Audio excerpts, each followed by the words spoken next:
আমি শুনতে চাই না, দর্শক শুনতে চাই। ব্যবসা তো ভেঙে দিলাম আমি। ব্যবসা তো ভেঙে দিলে, এবং ব্যবসা ভেঙে যে তুমি আবার নতুন করে ব্যবসা করে এখন যে কন্টেন্ট হিট, মানে হিট বলুন, আমি আবারও কন্টেন্ট কেন বলছি, লোকে কন্টেন্ট বোঝে, লোকে বোঝে যে সবকিছু আমি কন্টেন্ট। চাই না আমার জীবনটার কন্টেন্ট হোক, আমি চাই না, একদমই চাই না। আমি একটা সুস্থ স্বাভাবিক জীবন বাঁচতে চাই। এইবার না একটু নোংরা খেলাটা বন্ধ হওয়াটা খুবই দরকার।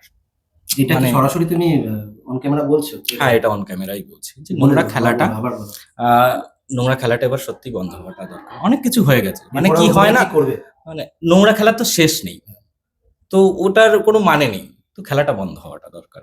পরেরটা কি আমি জানি না, মানে আমি এই জিনিসগুলোতে পার্টিসিপেটও করতে চাই না।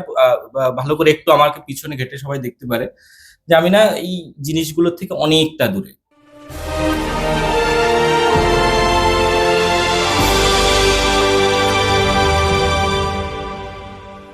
ভোটযুদ্ধ নাকি গৃহযুদ্ধ, কোনটা এখন ট্রেন্ডিং, কি দেখছেন আপনি? জানান কমেন্টে। কিন্তু শুরু করার আগেই যেটা বলবো, বছরের শুরুটা হয়েছিল বেশ কিছু মজাদার কন্টেন্ট নিয়ে। কন্টেন্ট বলবো এই জন্যই কারণ এখন কন্টেন্ট কোট অন কোট বলা হয় যে কোনো কিছুই কাজ করতে যান না কেন। শুরুটা আমরা দেখেছি ৮০টা বড়ি, ভুল করলাম, দুটো কম, এরকম কিছু কন্টেন্ট নিয়ে, যে মানুষজন সেটা আবার ঘুমের না হজমের সেটা ভাবতে ভাবতে আবার আরেকটা কন্টেন্ট। দেখা যাচ্ছে যে মারধরের অভিযোগ, তারপর জেল থেকে বেরোতে না বেরোতেই আবার আরেকটা কন্টেন্ট। দেখা যাচ্ছে যে বিবাহ অভিযান, মানুষজন নাকি বিয়ের জায়গায় গিয়ে সেখানে নাকি গেট ধরে দাঁড়িয়ে আছে, বরকে বলছে কন্টেন্ট না দিলে বউকে ছাড়বো না। এত কিছু দেখা যাচ্ছে, আপনারা এত কিছু দেখছেন, এবং তারই মাঝে দেখা যাচ্ছে আরো অন্য কিছু। তো কন্টেন্টের এই ঘোরাফেরায় এখন এই মুহূর্তে ট্রেন্ডিং হচ্ছে আমাদের সুস্মিতা। ট্রেন্ডিং বলবো এই জন্যই কারণ আমরা যখন লাইভ দেখেছিলাম কালকে রাতে, সেই লাইভটা মোটামুটি প্রায় 40K এর কাছাকাছি পৌঁছায়। মানুষ হয়তো এটাই দেখতে পছন্দ করে, কি বলেন সুস্মিতা, কি বলবো তুমি? হ্যাঁ, প্রথমত বলি, আমার লাইভ বা আমার যেটা হয়েছে কোনোটাই কন্টেন্ট নয়, এটা একদম রিয়েলিটি। ঠিক। আর আমি কখনোই এটাকে কন্টেন্ট করতে চাইনি। যদি সেই চাওয়াটা থাকতো আমি শুরু থেকেই করতাম। মানে তুমি খেয়াল করে দেখবে আমি কখনোই কারোর এগেনস্টে কোনো কন্ট্রোভার্সিতে আমি কোনো মন্তব্যই করি না। কিন্তু কালকে ইনফ্যাক্ট শাহরুখের লাস্ট পোস্টেও আমি কিছু বলিনি, কিন্তু কালকে যখন থ্রেডটা এলো তারপরে আমার মনে হয়েছে আমার ভবিষ্যতের জন্য একটু স্ট্যান্ড নেওয়া দরকার। তো সেই জায়গা থেকে আমার পুরোটা করা। ঠিক।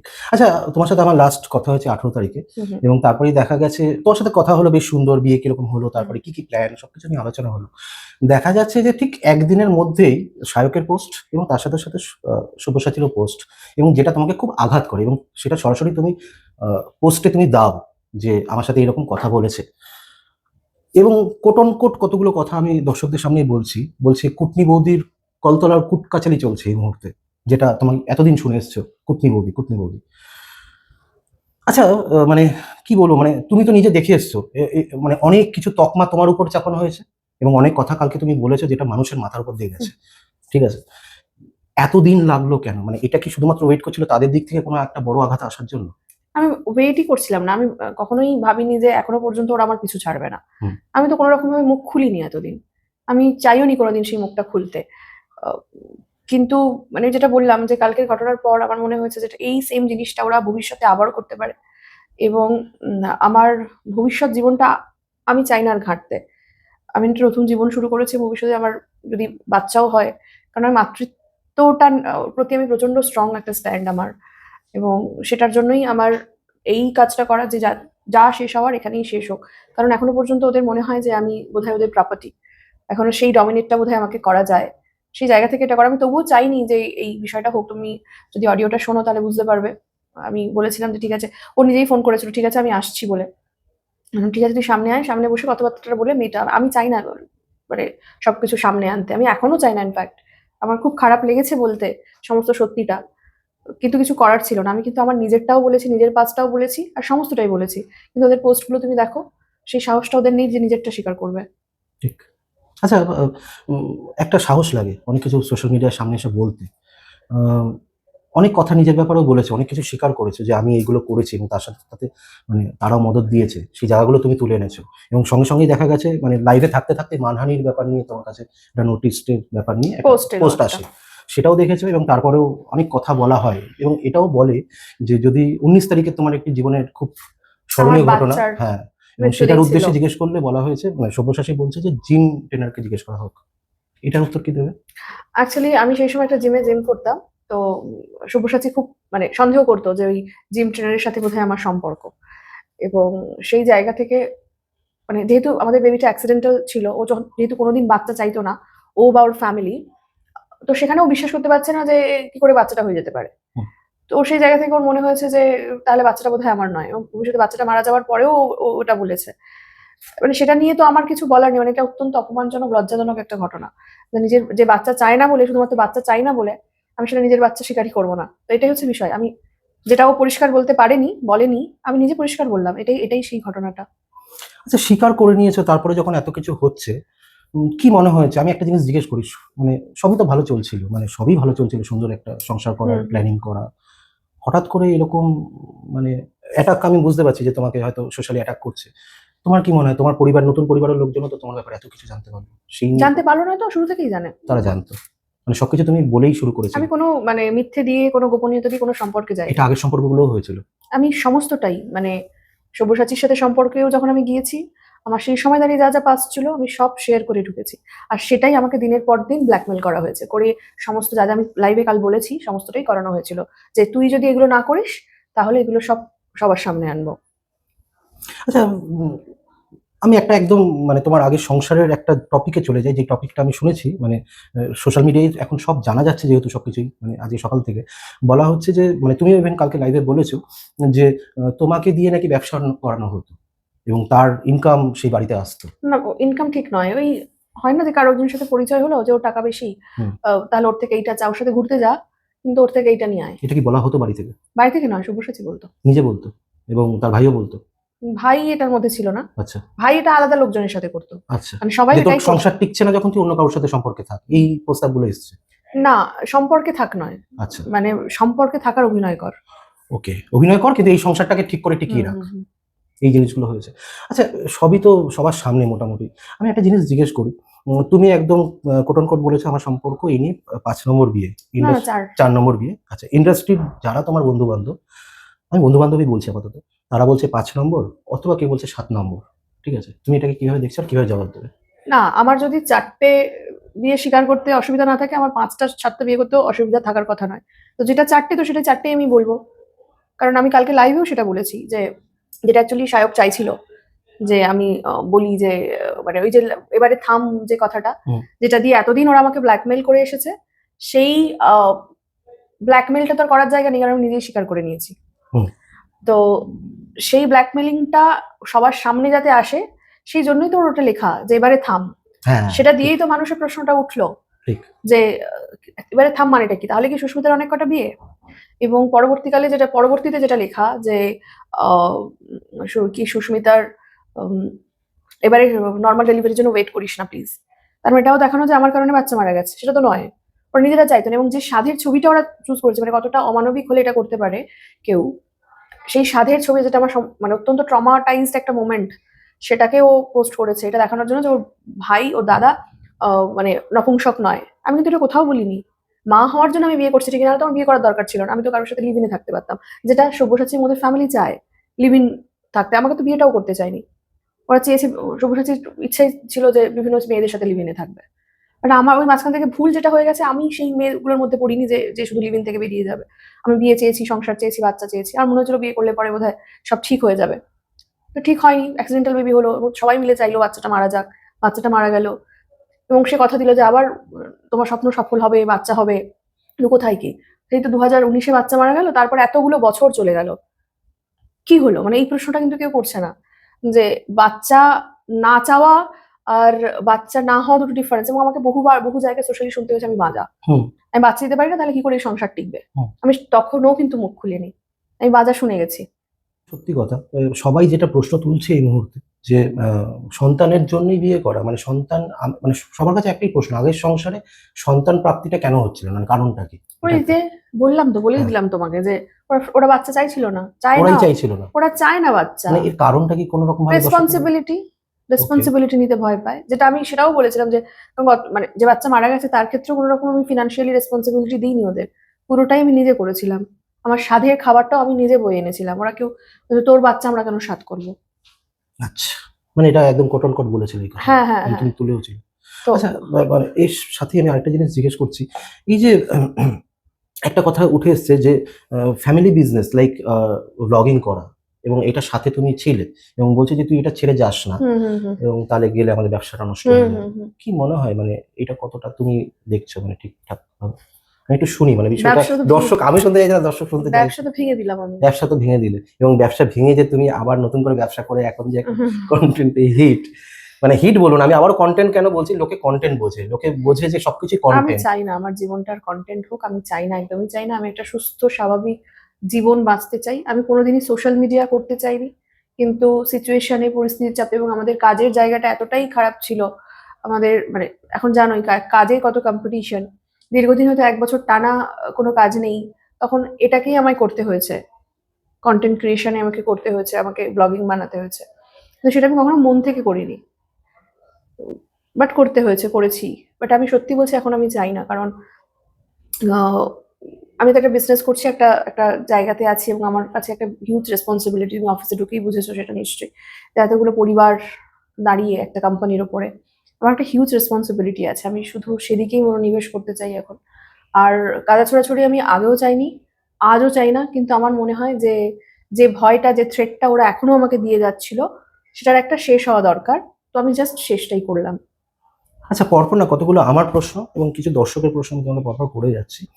দর্শক প্রথমেই একটা আমি আজকে পোস্ট দেখলাম, মোহময়ী নারী, তার কতগুলো গুণ দিয়ে 1 নম্বর 2 নম্বর করে 6টা পয়েন্ট দিয়েছে। পয়েন্টগুলো আমার কাছে আছে, আমার মাথায় নেই, এত কিছু চলছে, আমি একটু লিখে এনেছি, আমি একটু হ্যাঁ হ্যাঁ, দেখি, দেখে বলো। আমি একটু দেখে বলি বিষয়গুলো কি বলছি। তিনি অল্প বয়সে পালিয়ে বিয়ে করেন এবং পরে ব্যাঙ্গালোরে বিয়ে করেন। পরবর্তীতে একজন প্রযোজকের সাথে সম্পর্ক, তারপরে সাংবাদিক সব্যসাচীকে বিয়ে করেন এবং তার নির্দেশ অন্য এক ধনী ব্যক্তির সাথে সম্পর্কে জড়ানো ও অর্থ ইনকাম করা। আচ্ছা, ধনী ব্যক্তির প্রতারণা করে সব্যসাচীর কাছে আবার ফিরে আসা, তার কথায় থ্রিসাম করেন এবং ডিভোর্সের মাত্র 7 দিনের মধ্যে পুনরায় বিয়ে এবং গর্ভবতী হন। এত কথা কি বলবে, একটু জবাব দাও। না, এবারে তোমার প্রশ্নগুলো হ্যাঁ, প্রশ্নগুলো তোমার সামনেই তুলে দিলাম, এবার তুমি প্রত্যেকটা এক একটা ধরে জবাব দাও। প্রথমত আমি এই প্রশ্নগুলোর মানে মানে এগুলো তুমি বলে এসছো, কিন্তু এগুলো হ্যাঁ, অনেক মানে কিছু তুমি বলে দিয়েছো যে আমি এগুলো। আমি কেন ক্লারিফাই করবো, এটা একদমই এটা তাই। এটা ফার্স্ট আমার কোয়েশ্চেন। কিন্তু সেটা হচ্ছে, যখন সোশ্যাল মিডিয়া জিনিসটা হচ্ছে, আমার মনে হয় বলা দরকার। এবং যেহেতু আমি তাদের সমস্তটাই বললাম, এবং আমি লাইভে আমার সমস্তটাও বলেছি, তো এটা আমার আর কোনো ভয় নেই লুকিয়ে রাখার। তিনি অল্প বয়সে পালিয়ে গিয়ে বিয়ে করেন, এটা সত্যি নয়। হুম। আমি জানি এটা ভুল বুঝেছে। আমি যখন স্ট্রাগল করছিলাম আমার এই ইন্ডাস্ট্রিতে, তখন আহ, যেহেতু আমি আমার ফ্যামিলির এগেনস্টে গিয়ে করছিলাম, থাকার জায়গার অভাব ছিল, আমি মেসে থাকতাম, এই থাকতাম, তখন একটা ছেলে আমার পেছনে সারাক্ষণই করতো যে তোমায় ভালোবাসি ভালোবাসি। আমি বললাম, যদি ভালোবাসো তাহলে তোমার বাড়িতে আমায় থাকতে দাও। তো সেই জায়গাতে তার বাড়িতে থাকা, এবং পরবর্তীকালে যেটা হয় ঘরোয়াভাবে বিয়ে হয়ে যায়। হুম। এবং আমি তার পরবর্তীকালে সেখানেও তার বাবা আমার উপরে মানে ফিজিক্যালি একটা মানে এটা করতে আসে, আমি সেখান থেকে আমি পালিয়ে আসি। ফিজিক্যালি কি করতে আসো আজকে সব বলো, শুনি। ফিজিক্যাল কথা বলতে, ফিজিক্যালি কিছু মানে কথা বলতে থাকে, যে সেক্সুয়াল টর্চার, কথা, মারধর? সেক্সুয়াল ও কথা। আচ্ছা, ওকে। তার মানে মা ছিল না, বয়স্ক বাবা, করতে থাকে। এবং আমি দেখলাম যে না, সেটা খুব একটা মানে ঠিকঠাক জায়গা না। আমি পালিয়ে এসে আবার তখন সন্তোষপুরে একটা ফ্ল্যাটে ভাড়া থাকতাম আর কি। তো এগুলোকে বিয়ে বলবে না কি বলবে আমার সত্যি জানা নেই, কিন্তু আমার সমস্তটাই আমার মনে হয় পরিস্থিতির শিকার। কিন্তু এই সবের মধ্যে যেটা মানুষ দেখছে না, সেটা হচ্ছে আমার লড়াই এবং আমার বেঁচে থাকার এবং লড়াইয়ে জিতে যাওয়ার যে শক্তিটা। কারণ এই সমস্ত যদি যার জীবনে হয়, অনেক মেয়ে আছে যারা হারিয়ে যায়, মরে যায়, সুইসাইড করে, বাট আমি করিনি। আমি আবার নতুন করে বেঁচেছি। এবং এরপরে ব্যাঙ্গালোরে বিয়ে হওয়াটা, সেটা অনেক পরে, অনেক পর সেটা। কারণ আমি, এটা তো প্রায় 18 বছর হতে গেল আমি কলকাতায় আছি। তার অনেক পরে আমার মনে হলো যে না, কাজ বাজ তো অনেক করে নিয়েছি, এবারে আমার মানে সংসার বিয়েটা বরাবরই আমার চাহিদা ছিল। তখন ব্যাঙ্গালোরের একজনের সাথে পরিচয় হয়, এবং তার বিয়ে টিয়ে হয়। এবং যখন ওখানে যাই, গিয়ে দেখি যে ওদের ফ্যামিলির বেসিক্যালি দরকার ছিল একটা বাঙালি বউ। হয় তুমি সিনেমায় দেখে থাকবে যে বাইরে থেকে একটা বউ নিয়ে আসে, সে হুম, ঘরে হুম। থাকে, বাইরে ছেলে হুম। যাচ্ছে তাই করে বেড়ায়, তার গার্লফ্রেন্ড থাকে অ্যান্ড অল। তো এরকম ছিল, বাড়ির কাজের লোককে ছাড়িয়ে দিয়ে সমস্তটা করানো হতো। সেখান থেকেও আমি বেঁচে ফিরে এসেছি, ঠিক আছে। এবং তারপরে আবার আমি কাজে মনোনিবেশ করি। আর এই যে প্রযোজকের সাথে সম্পর্ক, সেটা কিন্তু এই ব্যাঙ্গালোরে বিয়ের আগে, আচ্ছা। ঠিক আছে। এবং আমি যেরকমটা বললাম, আমি কারোর নাম নেব না, হুম। এবং সেটা 3 মাসের একটা সম্পর্ক ছিল। এবং ওই যেটা হয়, যারা স্ট্রাগল করছে বা আমি স্ট্রাগল করছি, আমার একটা ইমোশনাল কানেকশন তৈরি হয়ে যায়। তো সেই জায়গা থেকে সেই সম্পর্কটা ছিল, কিন্তু পরবর্তীকালে সেটা কন্টিনিউ আছে। এরকম সবাই একটা মানে টানা হেঁচড়া করেছিল, বাট সেটা আমার ছিল না আসলে। 3 মাসের জন্য ছিল, কিন্তু তারপর তিনি আবার অন্য অন্য মেয়ের প্রতি প্রেমে পড়ে যান এবং আচ্ছা। তারপরে সেটা আর কন্টিনিউ হয় না, এবং তারপরেই তার কয়েক মাস পরে ব্যাঙ্গালোরে বিয়ে। এবং ধনী ব্যক্তির সাথে জড়ানো, আচ্ছা ধনী ব্যক্তির সাথে জড়ানো সেটা অনেক পরে, সেটা 2021 যখন আমরা সেপারেশনে থাকি। হ্যাঁ, এটা লাইভেও তুমি বলেছিলে হ্যাঁ বিষয়টা। হ্যাঁ হ্যাঁ, সেপারেশনে যখন থাকি তখন মানে কি হয়, মানে ফিজিক্যালি আমার সাথে সব্যসাচীর রিলেশন নেই বহু বছর, কারণ যেহেতু ওর কাছে নাকি শরীর পুরনো হয়ে যায়, নতুন নতুন মেয়ে চাই, মেয়ে লাগে, এবং সেই কারণে আর কি সব মেয়েদেরকে নিয়ে নিয়ে আমার বিছানাতেই ওর শোয়া এবং সেটা নিয়ে আমাকেই ভিডিও করে দেওয়া, মানে পারভার্সনের চূড়ান্ত লেভেল যেটাকে বলা হয় আর কি। এবং না, এটা আমি একটু তোমাকে আটকে বলছি। তোমার লাইভের পরে কিন্তু সব্যসাচী কিছু বক্তব্য পেশ করে সোশ্যাল মিডিয়ার মাধ্যমে, এবং তাতে বলা হয় যে বিষয়টা পুরো উল্টো ছিল। বিষয়টা উল্টো ছিল, এবং উল্টোটা এটা ছিল যে তোমার এই ফ্যান্টাসি ছিল, তুমি চাইতে, আচ্ছা, হ্যাঁ মানে এই কথাগুলো বলা হয়েছে, মেনশন করা হয়েছে। আমি চাইতাম কি চাই, তোমার ফ্যান্টাসি ছিল, তুমি মেনশন করতে যে আমি এরকম ভাবে বিভিন্ন রকম ফ্যান্টাসি মানে ফ্যান্টাসি আপনার সেক্সুয়াল লাইফ লিড করতে চাইছি, এবং তার জন্য সংসার থেকে তাকে বের করে নিয়ে গিয়ে আবার আলাদা করে ফ্ল্যাট নেওয়া, মানে যাতে ওর বাড়িতে সেই জিনিসগুলো হয়ে উঠছে না ঠিকঠাক করে, এই দেখো কথাগুলো আমি বলেছে। এরপরে তো আমার কিছু বলার নেই। তার কারণটা হচ্ছে যখন যে এবং জিনিসগুলো আরেকটা জিনিস বলতে ভুলে যাচ্ছি, আরেকটা জিনিস এটাও বলেছে যে আমি একটা ছেলে হয়ে তার থেকে কি করে চাইবো এইসব জিনিস, সে একটা মেয়ে দিয়ে দেবে আমাকে, এই কথাটা বলছে। আমি সেটাই তো বলছি হ্যাঁ, এবারে। হ্যাঁ, এই বিষয়টা আমি তোমাকে একটু আগেই বলছিলাম যে যখন যে জিনিসগুলো নিয়ে আমাকে ব্ল্যাকমেল করা হচ্ছিল, সেই জিনিসগুলো যখন আমি নিজে স্বীকার করে দিয়েছি, তখন আমাকে কিন্তু ব্ল্যাকমেল করার আর কোনো জায়গা নেই। তখন এই স্টোরিগুলো ওকে বানাতেই হবে, ওকে বা শায়ককে, ওদের ফ্যামিলিকে কোনো একটা স্টোরি বানাতেই হবে। তো এখন এইটার সত্যতা তো আমি এইভাবে এখন বলতে পারবো না। আচ্ছা। এটার জন্য যে সমস্ত মেয়ের আমার কালকে রাতে আমাকে ফোন করেছিল আমার লাইভ দেখার পর, তাদের যে প্রুফ, সেটা মনে হয় আমার যথেষ্ট। একদমই তাই। এবং এই যে বলছো না যে একটা ছেলে হয়ে আমি কি করে চাইবো, তুমি বলছো লিখেছে, আমি দেখিনি যদিও বা, যে কি করে আমি একটা ছেলে হয়ে চাইবো একটা মেয়েকে, মেয়ে কি সেটা দিয়ে দেবে সাথে সাথে? সেই জন্যই তো আমাকে ইউজ করা, আমাকে দিয়ে বলানো যে আমি বাইসেক্সুয়াল, আমি একটা মেয়ের সাথে কমফোর্টেবল, সেই হিসেবে ওকে নিয়ে আসা বাড়িতে, এবং আমি ও কিছু একটা করছি তখন হুট করেও চলে আসে। বুঝতে পারছো ফ্যান্টাসি লেভেলটা? বুঝতে পেরেছি। এবং আমি ওকে ভালোবাসতাম, সম্পর্কটাকে বাঁচাতে দিয়েছি, এখন লোকে বলবে ও বললো, বর বললো আর তুমি করে দিলে। হ্যাঁ, আসতেই পারে। আসে, এটা আসছে, এটা আসছে, even আসবে, আসছে। করে দিলে, আমি করে দিলাম, কারণ আমি আমার শ্বাস প্রশ্বাসের মতন ওকে ভালোবাসতাম। আমি প্রচন্ড পরিমাণে সংসারটাকে বাঁচিয়ে দিয়েছি। আমার বলতে খুবই খারাপ লাগছে বিষয়গুলো, কারণ আমি কখনোই চাইনি এই জিনিসগুলো সামনে আসুক। আমি এতদিন কিচ্ছু বলিনি, কিন্তু এর শেষ হওয়া দরকার। একদমই তাই। আর আচ্ছা, ও ডিভোর্সের, হ্যাঁ হ্যাঁ, এটা একটু শুনি। ডিভোর্সের 7 দিনের মধ্যে পুনরায় বিয়েটা একদমই নয়। ডিভোর্স কাকে বলে? শুধু একটা সাইন কি? নাকি বলছে হ্যাঁ, মানে 9 তারিখে মনে হয় তোমাদের তুমি পেপার পাও, এবং তার 7 দিনের মধ্যেই বিয়ে করে নাও, কারণ একটাই, তুমি নাকি অলরেডি গর্ভবতী। না না, আমি তোমাকে বলি, সেটা হচ্ছে একটা মানুষের সাথে আমি দীর্ঘ কয়েক বছর ধরে ফিজিক্যালি ভাবে ইনভলভ নই, মেন্টালি অনেক দিন আগে, অনেক বছর, মানে 1 বছরের বেশি হয়ে গেছে আমি তার থেকে হয়তো ডিটাচ, ঠিক আছে? এবং শুভাশিস আমার বর্তমান স্বামী, সে কিন্তু সব্যসাচীর সাথে ডিভোর্সের জন্য কোনো রকম ভাবে দায়ী নয়, কারণ এত কিছু সমস্যা এবং বাচ্চা পছন্দ না, অথচ আমার টাকা, আমার ফ্ল্যাট, সমস্ত কিছু চলছে। এদিকে আমার মাকে দিনের পর দিন অপমান করছে, 25 ডিসেম্বর রাস্তায় দাঁড়িয়ে অপমান করেছে, প্রতিনিয়ত অপমান করেছে, আমার মা কালো বলে, দেখতে খারাপ বলে। মাকে চায় না কোনো জায়গায় মা আসুক, আমারই ফ্ল্যাট, আমি ধরো ওর ভাইকে বার্থডে সারপ্রাইজ দিচ্ছি, তোর মা যেন না আসে। আচ্ছা। তুমি ভাবো এটা কিরকম কথা, মানে আমারই সারপ্রাইজ, সেখানে আমার মা থাকবে না। এরকম ওর মায়ের জন্মদিনে আমার মা গিয়েছিল, মানে গিয়েছিল ইন দ্য সেন্স, আমাদের একটা কাজ ছিল গড়িয়াহাটে, ওখান থেকে টাইমিংটা এমন হয়ে গেছে যে আমাকে ওই রেস্টুরেন্টে যেতেই হয়েছিল। সেটা নিয়ে তুমুল বাওয়াল যে তোর মা কেন আসবে, কেন কেন ও এখানে কেন, আর পুরো যথারীতি সে ইনসাল্ট করে, মানে সম্মানের সাথেও যেটা বলা যায় সেটাও নয়, ইনসাল্ট, ও কেন আসবে, অথচ আমার গাড়ি নিয়ে ঘুরতে যাওয়া হয়েছে। সেই দিনের পর দিন এটা হয়েছে। তারপরে এবং বাচ্চাও যেহেতু চায় না, আমি তখন ভাবলাম যে তাহলে আমার বিজনেসটাই করা উচিত। আরেকটা জিনিস যেটা শায়ক লিখেছিল যে এই বরটা আমারও খুঁজে দেওয়া, এটা একদম পরিষ্কার করেই বলি, সেটা হলো যে কোনো একটা প্রমোশন, ধরো ও একটা কোনো প্রমোশন করছে, আমি তাকে বললাম, বা আমি একটা কোনো প্রমোশন করছি, আমি রেফারেন্স দিলাম যে কোন একটা ব্র্যান্ড বলছে যে আমি এটা প্রমোশন করছি আর রেফারেন্স চাইছি, তুই কি করবি?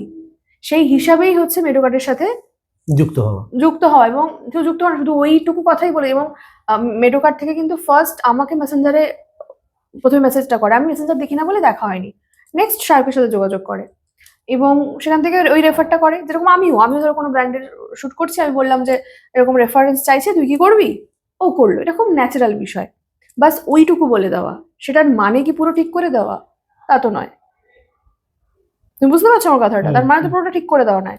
তারপরে আমার সাথে মেডোকার্ডের পরিচয় হয় এবং আমার ডেডিকেশন, আমার কাজ, দিনের পর দিন আমার মার্কেটিং স্ট্র্যাটেজি এবং সমস্ত কিছু দিয়ে, তোমরা দেখেছো নিশ্চয়ই যে মেডোকার্ড ক্ষুদ্র কিছু মানুষ চিনতো, জানতো।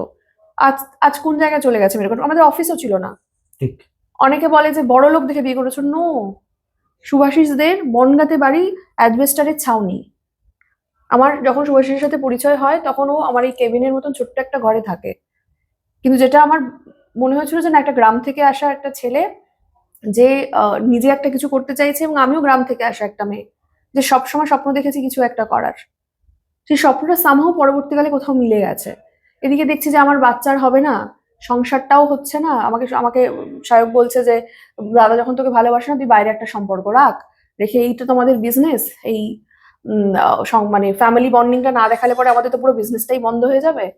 তো সেইটাকে আমি বললাম যে ঠিক আছে, তারা সংসারেই থাকে, কিন্তু আমি কিছু একটা করি, কারণ ওদের বক্তব্য ছিল without Chakraborty family I am nothing. আচ্ছা। তো আমি যে কিছু করতে পারি সেটা আমার প্রুফ করার ছিল, এবং পরবর্তীকালে আমি যখন মেডোকার্ড নিয়ে কাজ শুরু করি তখন প্রতিটা মুহূর্তে আমাকে পেছনে টেনেছে ওরা, আমার ক্ষতি করার চেষ্টা করেছে, কিন্তু আমি হার মানিনি। যতটা ওরা ক্ষতি করার পেছনে টানার চেষ্টা করেছে, আমি তত বেশি জেদ দিয়ে গিয়েছি। তারপরে আমাদের অফিস নেওয়া, একসাথে সমস্ত কিছু করা, মানে একসাথে কাজ করতে করতে পরবর্তীকালে আমি বুঝেছি, অনেক পরে আমি বুঝেছি যে সুভাষিস এবং আমার যে ভাবনা, যে বাচ্চা, সংসার বা একসাথে লড়াই করা বা একটা কোম্পানিকে বড় করা, এবং সব থেকে বড় কথা আমরা দুজনেই প্রচন্ড পরিশ্রমী, অন্যের পয়সা ফুটানি করবো এই বিষয়টাই আমাদের মধ্যে ছিল নেই, যেটা ওরা প্রতিটা মুহূর্তে তুমি ব্লগিং এ দেখে থাকবে কিছু কিছু, যে আজ এটা দে, কাল ওটা দে, সমস্তটাই ছিল। এবং ফ্ল্যাটটাও কিন্তু আমারই করা, সেখানে ওর ফ্ল্যাট বলেও দাবি করতো, কারণ যেহেতু ওর নামটাও আমি যুক্ত করেছিলাম। ও বলেছিল যে ওই ফ্ল্যাটে যদি তো আমার নাম না থাকে তাহলে আমি তোর সাথে থাকবো না। না, শুভশ্রী এটা মেনশন করেছে, নামটা আমার, কিন্তু ইএমআই ও দিয়েছে, এটা স্বীকার করেছে মানে ইয়েতে। কিন্তু আমার একটা জিনিস জিজ্ঞেস করে, কালকেও একটা দেখলাম যে ইএমআই আমার, ইএমআই ও আচ্ছা, ইএমআই ওর, ওকে। আচ্ছা, আমি সব গল্প মোটামুটি দর্শক বুঝতে পেরেছে। আমার একটাই প্রশ্ন, সেটা হচ্ছে ওই বাড়িতে তো একটি মাও ছিলেন, তিনি কি করলেন? তিনি বোবা থাকলেন। কেন? কারণ তিনি বোবা। মানে পুরোটাই ছেলেদের উপর দিয়ে যায়, মানে ছেলেটা যা বলে তার উপর। তিনি প্রোটেস্ট করেননি? না, কোনোদিনই করেননি। উল্টো তো উনি বলতেন যে আমি বংশ বিস্তার চাই না। চাই না? তুমি চাও না? উনি চান না। আচ্ছা, উনি চান না, ওকে। চক্রবর্তী ফ্যামিলি আগে বাড়ুক, এটা আমি চাই না, এক্স্যাক্টলি এটাই বলেছিল আমি প্রেগন্যান্সির খবর শুনে। কিছু কারণ কি জিজ্ঞেস করোনি তুমি? না, ইচ্ছে করেনি আর। কারণ আমার মনে হয় যে হয়তো তার এক্সপিরিয়েন্স ঠিক ছিল না, ভালো ছিল না তার ফ্যামিলি নিয়ে। কি কারণে বলেছিল আমি জানি না, বাট একজন মা হিসাবে আমার প্রচন্ড আঘাত পেয়েছিলাম। মানে আমার বলতে পারো, আমার এই 7 বছরের সংসার, আমার বাচ্চার মারা যাওয়া, টোটালটাই আমার কাছে একটা ফোবিয়া। এবং ওরা যে ওদের এই ফ্যান্টাসি, ওদের এই শেখানো যে without Chakraborty family I am nothing, এগুলো আমার ব্রেনের মধ্যে এমনভাবে ব্রেন ওয়াশ করে ঢোকানো হয়েছিল, আমি ওদের বাইরে সেটা ভাবতে পারতাম না যে আমি কখনো বেরোবো, এটা আমি ভাবতে পারতাম না। আচ্ছা, তুমি আরেকটা জিনিস মেনশন করেছো যে পরিবারের প্রত্যেকেই কন্টেন্টের একটা পার্ট, মাকে ইউজ করা হয়েছে কন্টেন্ট হিসেবে, রাইট, একদমই রাইট। কারণ যখন এই ব্লগিং ছিল না তার আগে পর্যন্ত কিন্তু মাকে এই সাজানো, মাকে পার্লার নিয়ে যা, মাকে এটা কিনে দাও ওটা কিনে দেওয়া ছিলই না। শুধু এক সেদ্ধ সবজি সেদ্ধ মাছ ঝোল খেয়ে ভদ্রমহিলা এক কোনায় পড়ে থাকতেন। তারপর তো এখন অনেক কিছু আমরা দেখেছি, যে গিফট দেওয়া, এখানে বাজারে নিয়ে যাওয়া, বা ওসব কন্টেন্ট, সবটাই কন্টেন্ট। আমাকে সায়ক বলেছে যে দেবলীনার বিয়ের সময় একটা ইনসিডেন্ট ঘটে, এবং সেখানে আমি আর ওর মা একটু অপমানিত হই। তো তখন বলেছিলাম দেখে ভালো লাগছে না, আমরা চলে যাবো। হয়তো মাই বলেছিল ভালো লাগছে না, চলে যাই। তখন বলছে না না, আমার এখানে কন্টেন্ট আছে। তো সিদ্ধারাও বিক্রি করে দিবি কন্টেন্টের জন্য? তো আমাকে বলেছিল হ্যাঁ, আমার কাছে কন্টেন্ট আগে, মানে পয়সা আগে, তার জন্য আমি সিদ্ধারাও বিক্রি করতে পারি। আমি সরি রে, আমি পারলাম না। মানে অন্যের বিয়েতে গিয়ে কন্টেন্ট করার জন্য? আচ্ছা, তুমি তো হসপিটালেও দেখেছো। হ্যাঁ, মানে আমার খুব হাসি পাচ্ছে, মানে কিছুদিন আগে এরকম বিয়েতেই সেম একটা ঘটনা হয়েছিল, যার জন্য অনেক সাংবাদিক অপমানিত হয়েছিল। মানে সেটা জানো না হয়তো তুমি বিষয়টা, অনেক সাংবাদিক, হ্যাঁ জানো না অ্যাকচুয়ালি। আমি একটু উল্লেখ্য আমি বলে রাখি, কিছুদিন আগে একটা বিয়ের ঘটনায় প্রচুর সাংবাদিক তাদের ডাকা হয় এবং ডেকে কন্টেন্ট করার কথা হ্যাঁ, বলা বুঝতে হয়। পারছি হ্যাঁ হ্যাঁ, এবং তারপরে তাদেরকে বাথরুম যাওয়ার জন্য সিকিউরিটি দেওয়া হয়, যে বাথরুম থেকে যদি ছবি তুলে নেয় এবং জল খেতে যাওয়ার জন্য সিকিউরিটি দেওয়া হয়। আচ্ছা, অনেক কিছু ব্যাপার হয়, তো সেটা দর্শকে জানে। আমার না একটা জিনিস, তোমার কাছে এত কিছু আসলো, সবকিছুর উত্তর মোটামুটি একটা পেলাম। দিনের শেষে না যারা সোশ্যাল মিডিয়ায় দেখছে, কেউ কেউ তোমার পক্ষে বলছে, কেউ কেউ তার পক্ষে বলছে। যারা তার পক্ষে বলছে তারা অনেক কিছু জিনিস বলছে যেটা আমার কাছে খুব শুনতে খারাপ লাগছে, শ্রুতি করবো, তবুও আমি বলছি তোমাকে যে সুস্মিতার ইচ্ছের জন্যই, বা সুস্মিতার নিজের ইচ্ছে ছিল বলেই, মানে বেসিক্যালি সেক্সুয়াল ইচ্ছের জন্যই বিভিন্ন মানুষের কাছে এতগুলো তার বিয়ে, এতগুলো তার ইয়ে। আচ্ছা, আমার একটা প্রশ্ন তোমার। সেক্সুয়াল ইচ্ছার জন্য বিয়ে কেন করতে হবে? আমার লিভিং একটা করা যায়। আমার একটা, হ্যাঁ যেটা একদমই যেটা একদমই তাই। যেটা সব্যসাচী করে, আচ্ছা যেটা আচ্ছা সায়ক করে। আচ্ছা, সেক্সুয়াল ইচ্ছার জন্য তো যেরকম ও আমার বিছানায় 3 দিন অন্তর একটা নতুন মেয়েকে শোয়ায়, সেটা তুমি তো অ্যালাউ করতে কি করে, আমার প্রশ্ন। আমি ভালোবাসতাম। তার জন্য সব্যসাচী, অ্যালাউ করে দিতে? হ্যাঁ হ্যাঁ, কোনো আইডিয়া নেই আমি কত ভালোবাসতাম ওকে। এবং সম্পর্কটাকে এতভাবে মাথা, যত রকম ওয়ে আছে, আমাকে বলতো যে এই থ্রিসাম করলে বা অন্য অন্য মেয়েকে নিয়ে আসলে নাকি সম্পর্ক ঠিক থাকে, এটাই নাকি ন্যাচারাল, এটা নাকি নর্মাল, এটা নাকি সবাই করে, সোয়াইপ করা এটা নাকি সবাই করে। এবং একটা মানে ওয়াইফ নাকি দীর্ঘদিন পরে গিয়ে নাকি একটা মানে বোরিং হয়ে যায় সে, এবং তখনই অন্য একটা ব্যক্তিকে মাঝে আনতে হয়, গিয়ে আবার নতুন করে শুরু হয়, এভাবেই নাকি সম্পর্ক ঠিক রাখতে হবে। এটাকে সত্যি ভাবতাম। আচ্ছা, মানে আমার এটা জানি না, এটা আমারও সবার কাছে প্রশ্ন, মানে এটা কি সত্যি? মানে আমি কনফিউজড, আমি জানি না। না অনেকেই বলছে 36 বছর বয়স হয়ে গেলে এখনো তুমি বোকা, মানে এইসব জিনিসগুলো তুমি মানে বোকার বোকার মতো প্রশ্ন লোকের কাছে লাগছে, না আমার যে কাছে, আমি সবকিছু মেনে নিলাম, আমি সব তার জন্য করলাম, এই জিনিসটা আমি আমি জিজ্ঞেস মেনে করছি। নিইনি তো, বেরিয়ে আচ্ছা, এসছি তো। আর আজ সাহসিকতার সাথে সেগুলো বলছিও তো। একদমই তাই। না, সেটা তো দেখতেই পাচ্ছি আমি, হ্যাঁ, যে যতটা গার্ডস লাগে, মানে সত্যি কথা বলতে এরকম গার্ডস লাগে বলতে গেলে। ডেফিনেটলি আমি যেরকম মেনে নিয়েছি, তার কারণ আমি তাকে প্রচন্ড ভালোবেসেছি এবং আমি সংসারটা বাঁচাতে চেয়েছি। এটুকু বোঝা উচিত যারা এই মূর্খের মতন কথা বলছে যে তুমি কি বোকা। আমি বোকা নই, আমি অন্ধ ভালোবাসায় ছিলাম, যে আমি সংসারটা এনি হাও বাঁচাতে চেয়েছিলাম। তো আলটিমেট সব রকম ভাবে আমি চেষ্টা করে নিয়েও আমি পারিনি। হতে পারে আমি এগুলো মেনে নিচ্ছিলাম বলেই হয়তো আরো বেশি চাপাচ্ছিল, টেকেন ফর গ্রান্টেড করে নিয়েছিল, সেটাই হতে পারে। আচ্ছা, আরেকটা জিনিস যেটা একদমই মাথায় মানে আসলো বলে আমি তোমাকে জিজ্ঞেস করছি, এই যে বলছে না 5টা কি 4টে কি 7টা, হ্যাঁ, বিয়ের কথা হচ্ছে যখন, আমার কথা হচ্ছে যে মানুষের তো সম্পর্কও ভাঙে, মানে প্রেমের সম্পর্ক, তখন তো এত প্রশ্ন আসে না। না আসবে আজকে না তো, আমাদের সোসাইটি এটা, আমাদের সোসাইটি এটা। মানে সব্যসাচী চক্রবর্তী যদি 108টা মেয়ের সাথেও এসে শুয়ে যায়, মানে যেটাও শুয়েওছে। না, আমি না আজকে একটা কমেন্ট, তুমি যখন এই কথাটাই বললে আমি হুম, তোমাকে আটকে বলি, একটা আমি কমেন্টে দেখেছি যে সব্যসাচীর মতো জেন্টেলম্যান মানুষ আজকে এই কাজটা করতে পারে, কি বলবে? ওটাই তো মোড়ক, আচ্ছা, জেন্টলম্যানের মোড়ক। আমি লাইফটা শুরুতে দেখবে আমি বলেছিলাম যে আমি একটা লেখকের প্রেমে পড়েছিলাম, মানে যার লেখনী আর মানুষটা এক বলে মনে হয়েছিল। সবাই সেই ভুলটাই করে এবং এটা খুবই ন্যাচারাল। আমরা যখন কারোর লেখা পড়ি মনে হয় আহা মানুষটা সত্যি এত ভালো, সেই জন্য তার মন থেকে এই লেখাটা বেরিয়েছে। সেটা ডাহা মিথ্যে সব্যসাচী তার প্রমাণ, যে লেখক আর তার লেখনী সম্পূর্ণ আলাদা হয়। আমি জানি না এখানে যারা কোনো লেখকের সম্মুখীন হয়েছেন, আমি সবাইকে বলছি না, আমি বলছি যে যাদের ব্যাড এক্সপিরিয়েন্স তারা বলতে পারবেন যে সব সময় কিন্তু এক হয় না। আমি ওই লেখার প্রেমে পড়েছিলাম, অসাধারণ লেখে সব্যসাচী, এত গভীর, তো গভীরতা ওর লেখায়। আমি লেখার প্রেমে পড়ে ওর সাথে সম্পর্ক, এবং পরবর্তীকালে আমি বুঝতে পারি বলছে, হ্যাঁ এখনো পর্যন্ত মানে অনেকে দেখবে লিখেছে যে সব্যসাচী তার লেখাগুলো বা গানগুলো বা ওনাকে দেখে মনে হয় উনি এখনো আপনাকে ভুলতে পারেনি, এখনো কষ্টে আছে। আমি যখন তখন জিজ্ঞেস করতাম যে তুমি এই সমস্ত লেখাগুলো কেন লেখো, এগুলো তো লেখা, এগুলোর সাথে বাস্তবের সম্পর্ক আছে নাকি? আমি বললাম, তো মানুষজন তো মনে করে, মনে করতে দে না, কি আছে। এইরকম রিয়াকশন ছিল। ফলে পসিবলই নয় একটা মানুষের সাথে এক ছাদের তলায় 4 দেওয়ালের মধ্যে যতক্ষণ না তুমি থাকবে তাকে চেনা একেবারেই পসিবল নয়। ঠিক। আচ্ছা, তুমি একটু আগে বলছিলে না বিয়ে বাড়ির অনুষ্ঠান নিয়ে বলি না, একটা কন্টেন্ট করতে যাওয়া নিয়ে একটা কথা তুমি এইমাত্র তুললে। আহ, আমিও একটা কথা বললাম যে রিসেন্টলি একটা ঘটনায় খাওয়া দাওয়া নিয়ে অনেক কিছু ঘটনা ঘটেছে। খাওয়া দাওয়ার খোটাও তো তোমার জীবনে প্রচুরবার পেয়েছো তুমি তোমার আগের সংসারে, এটা খাস না ওটা খাস না বা এটা কেন খাচ্ছিস, সেরকম আমি শুনেছি। না না, খোটা আর কি খাবো, আমি তো নিজের রোজগারেই খেয়েছি।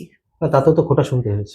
না ওটা তো কন্টেন্টের জন্যই দিত, মানে আদতে তো সেটা দিতে পারতো না, কারণ মানে সংসার খরচ থেকে শুরু করে মান্থলি আমাদের ধর 40 থেকে 50 হাজার টাকা একটা খরচ ছিল, কারণ হাই ডিমান্ডিং ছিল। আজ এটা চাই, কাল সেটা চাই, কাল এখানে যাব, কাল ওখানে যাব।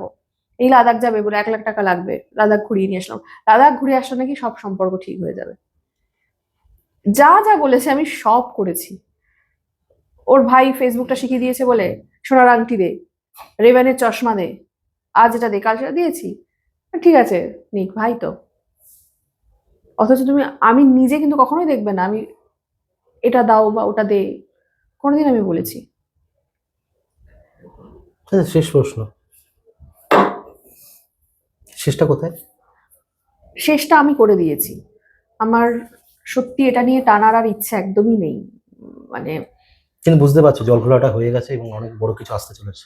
আমার জানা নেই, জল ঘোলা তো আমি নিজে করিনি, তার প্রতিনিয়ত আমাকে পোক করে গেছে। এবং কাল যেটা হয়েছে সেটার পরে আমার মনে হয় আর চুপ থাকা আমার পক্ষে সম্ভব ছিল না, উচিতও ছিল না। তার কারণ এখনো পর্যন্ত আমাকে ওর প্রপার্টি মনে করছে সব্যসাচী, এবং আমি তাও মিটিয়ে নেওয়ার চেষ্টা করেছিলাম, কিন্তু তাও ওরা সেটা একসাথে আসেনি বা বসেনি আমার সাথে। তারপর আমার মনে হয় যে না, এবারে সত্যিটা আসা দরকার। আমি খারাপ, আমি মানছি আমি খারাপ, কিন্তু তোমরাও ভালো নও। এই যে সবাই আমাকে বলছে এত সুন্দর একটা পরিবার, এত সুন্দর একটা সংসার চেয়ে তুমি বেরিয়ে এলে, তোমরা কিন্তু সুন্দর নও। শুধু এটুকু আমার দর্শকদের বলা হচ্ছে, কারণ কুটপাচালিটা বা এই কারাচাচিটা ওখানেই হচ্ছিল, সোশ্যাল মিডিয়াতেই হচ্ছিল, এবং ওই শায়কের পোস্টার পর থেকেই হচ্ছিল। তো আমি ভালো নই, তুমিও ভালো নও ভাই। তবে এবারে আমি নতুন একটা মানে জীবনে পৌঁছেছি, ঢুকেছি, আমার বিজনেস আছে, আমার নতুন সংসার আছে, আমাকে আমারটা নিয়ে থাকতে দাও। আমি তোমাদের পেছনে আর লাগবো না। তুমি আমারটা খোলসা করে দিয়েছো সব, আমি তোমারটা খোলসা করে দিয়েছি। কিন্তু এরপরে আর আমার মনে হয় কারোর আগে বাড়া উচিত হবে না। কারণ আমি চাই না, একদমই আমি চাই না যে মেয়েগুলো বা যে ছেলেরা, শায়ক সব্যসাচী তো দুজনেই একইভাবে করে গেছে জিনিসটা, তারা যারা যারা আমার সাথে যোগাযোগ করেছে উইথ প্রুফ, আমি চাই না সেগুলো কখনো সামনে আসুক। কারণ আরো ব্যাপারটা লেন্দি হবে, টান হবে আরো। আমি সেটা চাই না। সবাই সবার কাজ করুক, ভালো থাকুক, এটুকু আমি চাই। কিন্তু সেটা ওরা কতটা চায় আমার জানা নেই। যদি চায় তো খুবই ভালো। আর এরকমও হতে পারে ভবিষ্যতে হয়তো আমার কোম্পানি, আমার কোনো ক্ষতি করার চেষ্টা করা হবে, কিন্তু সেটা আমার জানা নেই। মানে আমি আমার মতন করে লড়ে যাব। আচ্ছা, এত কিছু যে বললে সব প্রমাণ নিশ্চয়ই তোমার কাছে আছে এবং সেই প্রমাণটা তুমি প্রয়োজনে তুলে ধরতেই পারো। আমি চাই না তুলে ধরতে। না, এরপরে যদি ধরো আমি কথা কথা জিজ্ঞেস করছি, যদি এরপরে আইনি পদক্ষেপ আসে তখন তো প্রমাণ ছাড়া কোনো কিছু হবে না। তো সেই প্রমাণ তোমার কাছে। দেখো, আমি যদি সেরকম করতে হয়, হুম। যদি সেই বাড়াবাড়িটা ওরা করে, তো দেখো সেখানে তার কোনো উপায় নেই। কিন্তু আমি এখনো বলছি আমি চাই না আর। মানে তোমার কাছে আছে পর্যাপ্ত মানে প্রমাণ আছে? কাল রাতেই আমাকে, মানে আমি দেখলাম যত রাতে হলেও লাইভটা সবাই দেখছিল, প্রত্যেকে আমাকে মানে মেসেজ করেছে, ফোন করেছে, ইনফ্যাক্ট ফোন করেছে, এবং সেটা যে ফোন যে করছে, ফোন করে যে বলছে, সেটারও আমার রেকর্ডিং করা আছে, সবটাই করা আছে। আচ্ছা, এত কিছু খারাপের মাঝে আমি একটা জিনিস জিজ্ঞেস করি, সব থেকে ভালো লাগাটা হচ্ছে রিসেন্ট বিয়ে হওয়াটা। হ্যাঁ, সেটা আমি সত্যি মানে একদম স্বপ্নের মতন বেঁচেছি। ওই সত্যি। ওই ওই মোমেন্ট গুলো, যেটা বলে না বিয়েটা একটা স্পেশাল ডে, এই প্রথমবার হয়তো, কারণ এই রিচুয়ালস গুলো কোনোদিন হয়নি আমার সাথে। মানে এতটা স্ট্রাগেল, এতটা খারাপ থাকার মধ্যে দিয়ে গিয়েছি না, যে কোনোদিন আমি পাইনি, সেগুলো কোনোদিন হবেও ভাবিনি। আর যেহেতু এটা শুভাশিসের প্রথম বিয়ার, ও হ্যাঁ, আরেকটা জিনিস, সবাই বলছে যে কচি বর, হুম, হুম। এমনটা একদমই নয়। মানে দুটো জিনিস একসাথে আসছে, রিচ বর এবং রিচ রিচ কচি। কচি বর কি করে পেলে? আমাদের তো বিয়ে হচ্ছে না, হ্যাঁ, তুই কোথা হ্যাঁ। থেকে পেলে? এমনটাই নয়, রিচ আমরা একসাথে হচ্ছি। সেটা রিচ আমি কখনোই আর্থিক দিক থেকে বলবো না, মানসিকভাবে আমরা বড় লোক। তার কারণ হচ্ছে আমরা দেখতেই পারি আমাদের অফিসটা, আমরা উই আর ফ্যামিলি। একদম তাই। তো সেই জায়গা থেকে আমরা একসাথে বড় হচ্ছি। এই নয় কি যে বড় দেখে আমি বিয়ে করেছি। তো শুরুতেই বললাম আমি যে ওর কি কন্ডিশন ছিল, আমি কোন সিচুয়েশনে, এবং আমার বিয়ের পোস্টে দেখবে লেখা আছে যে তুমি যখন তোমার স্ট্রাগলের সময় হেরে যাচ্ছিলে, আমিও আমার স্ট্রাগলের সময় হেরে যাচ্ছিলাম, তখন দুজনের সাথে একে অপরের সাথে পরিচয়। স্ট্রাগল এখনো আছে, কিন্তু এখন একসাথে। একদমই তাই। মানে তোমার কথায়, তুমি যেরকম কালকে আমি দেখছিলাম, মানে তোমার লাইভে তুমি কাঁদছিলে এবং প্রকৃতি তোমার সাথে এখন কাঁদছে। ঠিক আছে, পুরো এনভায়রনমেন্টটাই এখন কাদা কাদা সিচুয়েশন। আমি একটা কথা খালি জিজ্ঞেস করবো, এই মানুষটা, যে মানুষটাকে তুমি এখন বিয়ে করলে, সে তোমাকে কিভাবে এখন এই পরিস্থিতিগুলোর সাথে হ্যান্ডেল করছে, কি বলছে তোমাকে? তুমি কি একবার ডাকতে চাও তাকে? সেটা নিজের মুখে শুনতে চাও? আমি শুনতে চাই, দর্শক শুনতে চায়। তাহলে ডাকা হোক। ডাকা হোক তাকে, হোক তাকে। আস্তে আস্তে আমি একটা জিনিস, তাও ছোট্ট জিনিস জিজ্ঞেস করেই নি, সেটা হচ্ছে যে কেমন কাটালে বিয়েটা, একটু শুনি কি কি রিচুয়ালস গুলো পালন করো। সব সব সব। যা যা হয় সব, আচ্ছা। মানে আমি ঢেলে বেঁচেছি। আর সেটার জন্য আমি একদম ফুল ক্রেডিট দেবো আমার স্ট্রং টিমকে। মানে 9 তারিখে ওই ওই একটা আমাদের ছিল, মানে আইনত একটা কাজ ছিল, তো সেইটা হয়ে যাবার পর জিনিসগুলো আমরা করতে পারতাম। তো এই 3 দিনের মধ্যে যেভাবে ওরা কাজগুলো করেছে, সত্যি মানে সেটা হ্যাটস অফ, মানে সেটা সত্যি অ্যাকচুয়ালি মানুষের জন্য ওটা বিশ্বাসযোগ্য নয়। তো সেটাই হয়েছে, আমি এবং প্রতিটা মোমেন্ট আমরা বেঁচেছি। এবং তুমি দেখবে আমাদের ব্যাকগ্রাউন্ড যেটা আছে না, একটা রিচুয়ালস, ওটা চেঞ্জ হয়েছে 1.5 ঘন্টায়। হ্যাঁ, ও আচ্ছা, ওকে। 1.5 ঘন্টায় সেটা চেঞ্জ হয়েছে। ফলে সেরকম মানে আমাদের টিম টোটালটাই সেরকম ছিল, আমাদের কস্টিউম থেকে শুরু করে। এবং তুমি যে ছবিগুলো আমাদের দেখবে, ছবি ভিডিও, সেটা সুআশিস, রাহুল, বিউটি দিয়ে সবাই আছে, যারা কুলো আঁকছিল, পেড়ে আঁকছিল, টোটাল মানে এক ওরা এক করে রিভিল হচ্ছিল, সুন্দর হ্যাঁ বেশ হ্যাঁ হ্যাঁ সুন্দর সোশ্যাল মিডিয়া এক এক করে জিনিস চলছিল, বেশ হঠাৎ করে কত কিছু হয়ে গেল। হ্যাঁ, মানে ওইটাই সহ্য করতে পারেনি বোধহয়, মানে আর বোধহয় ওকে মানে আমার বাগে আনা পসিবল নয়, এবার একটু আঁচড়িয়ে কামড়িয়ে দেই, সেটাই হয়তো করতে চেয়েছিল। সবসময় ট্রেন্ডিং এ আসার একটা টেন্ডেন্সি না? হ্যাঁ হ্যাঁ, সবসময় সেটাই আমি দেখি। তোমরা সবকিছুতেই দেখি তো, সবকিছুতেই তোমরাই দেখি। ভালো বলতে পারবে। হ্যাঁ, সবকিছুতে দেখি একটা ট্রেন্ডিং এ আসার হ্যাঁ, প্রবণতা। হ্যাঁ, ওষুধ খেলো ট্রেন্ডিং, মানে বিয়ে হচ্ছে ট্রেন্ডিং, কিছু ঝামেলা হচ্ছে তাতেও ট্রেন্ডিং। প্রচুর চোখের জল ফেলেছে তোমার। প্রচুর প্রচুর ফেলেছি, কিন্তু আর আমি ফেলবো না। তো চোখ মোছা মানুষটা কই? সেই মানুষটাকে একটু মানুষটা ডাকি। কই এলো তো? হ্যাঁ, একটু আসুক, সেই মানুষটাকে এখানে একটু কি পাশে আসুক। তাহলে এখানে একটা আমরা chair একটা দিতে হবে। স্পেস একটু ক্রিয়েট করি আমরা। যে মানুষটার অপেক্ষায় ছিলাম সেই মানুষটার সামনে হাজির। নমস্কার আপনাকে। হ্যাঁ প্রথমবার লাইভ বলবো না, মানে আমাদের ইন্টারভিউতে পাশে পেলাম। যেটা কথা আমি জিজ্ঞেস করছিলাম যে এতদিন তো কান্নাকাটি এত কিছু হলো, যে মানুষটা এখন চোখের জল মোছাচ্ছে সেই মানুষটাকে একটু কাছে পাবো না? একটু শুনি যে এত কিছু তো ঘটলো, এটা দিয়ে দেবো। কিভাবে, না আমি আমার কাছে আছে, হ্যাঁ, কিভাবে হ্যান্ডেল করছো বিষয়টাকে, মানে এত কিছু পরিস্থিতি? একটু চাপের, কিন্তু অতটাও চাপের নয় ব্যাপারটা। মানে একটা মানুষকে তো শুধু মেন্টালি সাপোর্ট করা, এটা মানে আমার মনে হয় না এটা কোনো বড় টাস্ক। তো মানে এটা করতে পেরে তো আমি খুবই খুশি যে এই জায়গা থেকে যে আজকে আমি ওকে এতটা প্রেশারের মধ্যেও সাপোর্ট করতে পারছি।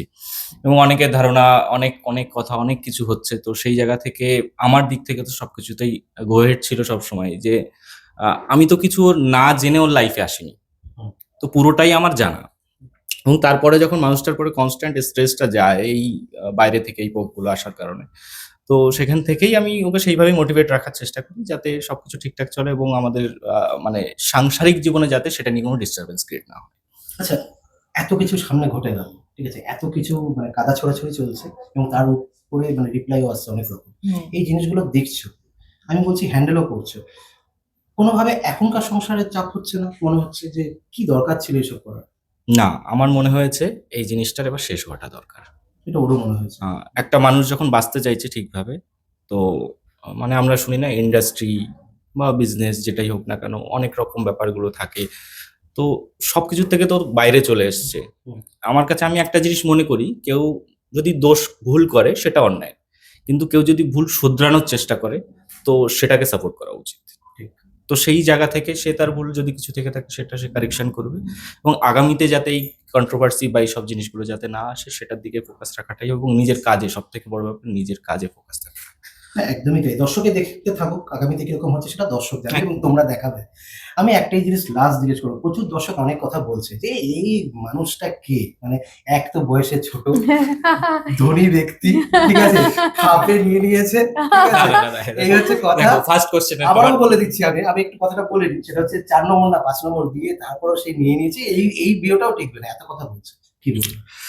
ফার্স্ট কোশ্চেনের অ্যান্সার হচ্ছে যে প্রথম কথা, আমি ধনী ব্যক্তি নই, মানে আমি তো নিজে মনে করি না, কারণ আমি খুব একটা ছোট জায়গা থেকে স্ট্রাগল করেছি। হ্যাঁ, ড্রিমটা বড় ছিল যে কিছু করতে হবে, তো একটু স্রোতের উল্টো দিকে হেঁটেছি আর শুধু পরিশ্রম করে গেছি। এখনো পর্যন্ত আমি মনে হয় না যে আমি কোনো সময় ওই ধনী ওয়ার্ডটার সাথে আমার ভালো লাগে কাজ করতে, আমি কাজ করে যাচ্ছি, এর বাইরে কিছু নয়। আর বাকি রইলো 3 নম্বর, 4 নম্বর, 5 নম্বর, এগুলো আমার কাছে এইগুলোর কোনো এক্সপ্লেনেশন নেই, এটা যার যার ব্যক্তিগত মানসিকতা। कुछ कुछ लोग तो ऐसा कहते ही रहते हैं। না, এটা হয়, হ্যাঁ। মানে এই কথাগুলোর কোনো ভ্যালিডিটি নেই, Validity কোনো ভ্যালিড পয়েন্টই নেই এই কথাগুলোর। যে যেভাবে ভালোভাবে বাঁচতে যদি পারে তাও তার বাঁচার অধিকার আছে, তো এর বাইরে কিছু নেই। আর আরেকটা জিনিস, বয়সে ছোট, এটা আমিও বহু জায়গাতে দেখলাম।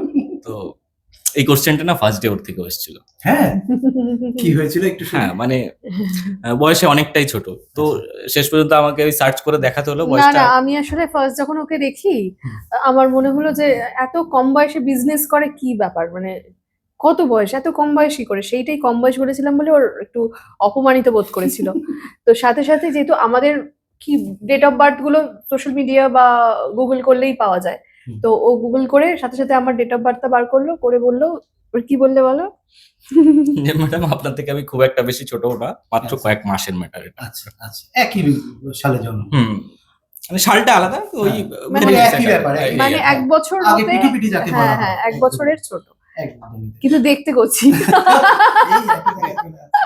আচ্ছা, অনেক কথা হয়েছে, আমরা শেষ করবো। অলরেডি জল ঘোলাঘুলি, কাদা ছেটাছেটি অনেক কিছু হচ্ছে, আমরা আর ঘাটাবো না।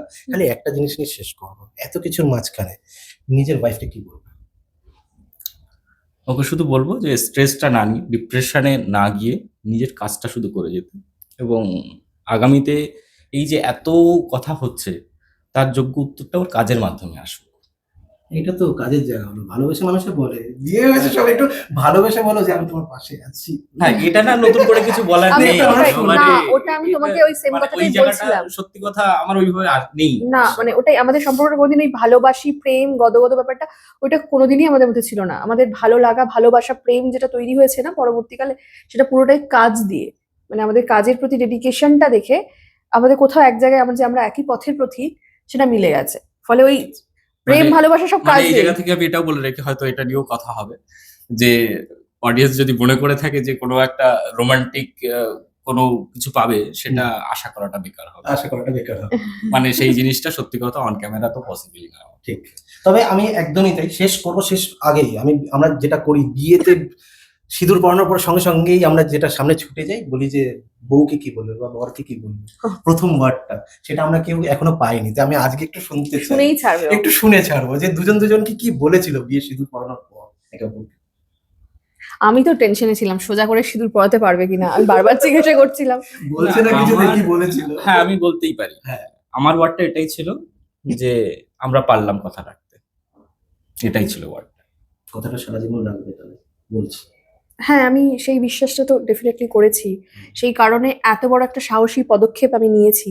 কারণ এটা আমি খুব ভালো করে জানতাম যখনই আমি এই পদক্ষেপটা নেব, সকলের যা যা কথাগুলো এখন হচ্ছে সেগুলো আমরা আগে থেকেই জানতাম যে এই পদক্ষেপের পরে এই কথাগুলোই আসবে, এবং তার জন্য আমরা সব রকম ভাবে প্রস্তুত। একদমই তাই, একদমই তাই। আর শেষে আমি হ্যাঁ, আরেকটা sure, জিনিসও বলবো। sure, sure. এইবার না একটু নোংরা খেলাটা বন্ধ হওয়াটা খুবই দরকার।